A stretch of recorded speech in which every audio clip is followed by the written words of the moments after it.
শেষ বয়সে এসে সন্তানের মনে করো যে পরিবারের সাথে থাকতে পারছে না, তো তো মনে করো কি সেই সব সন্তানরা ভবিষ্যতে তার কি হবে, তাদের কি হবে? ওই বাম্পাটা তো লোকগুলো এরকম হয়ে গেছে। ওই যে ইট পড়ছিল না, ওই শরীফলে ভাড়া থাকতে ওই সিটি যাই পড়ল ইট, শরীফল পড়ল 10 হাত দূরে, আলম পড়ল 20 হাত দূরে, আর আমার পর আগে ইট ফেসল ওই জন্য ইট পরে যে সারা দেবী সারা তাই না?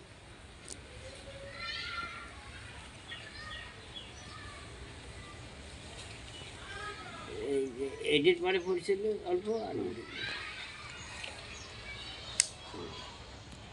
লাগলে বুঝলো আব্বা, বুঝছো?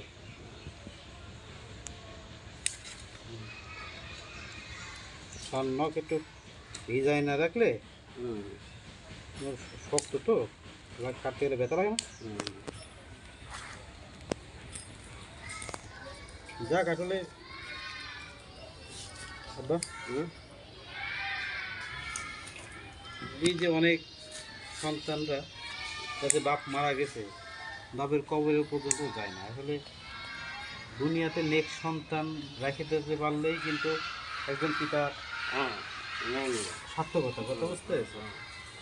কিন্তু বর্তমান জেনারেশন মানে ছেলে নাচের প্রতিযোগিতায় ফার্স্ট হয়েছে, হ্যাঁ, সেটাকে গর্বিত মনে করে, তাই না?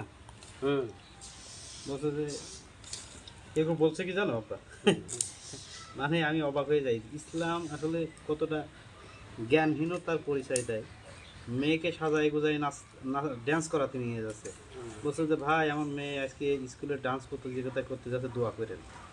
তো বলছো ভাই আপনার মেয়ে মানে তো আমার মেয়ে, দোয়া করি ইনশাল্লাহ আপনার মেয়ে ফার্স্ট হবে। দেখেন সে কোথায় ইনশাল্লাহ বলতে হয় এটা, আর কোথায় আলহামদুলিল্লাহ বলতে হয়। এই ব্যাপারে আসলে আমাদের বর্তমান মুসলিম সমাজ একবারে কি একটা গাফেল। কেউ ব্যাংকে চাকরি পায় বলে কি, হ্যাঁ বা ব্যাংকে চাকরি পাই বলে যে আলহামদুলিল্লাহ আমার অমুক ব্যাংকে চাকরি হলো, কথা বুঝতে পেরেছি? তো এটা আসলে খুবই ঠিক।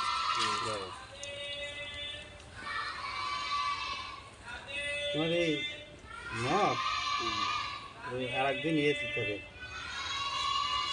বুঝছো?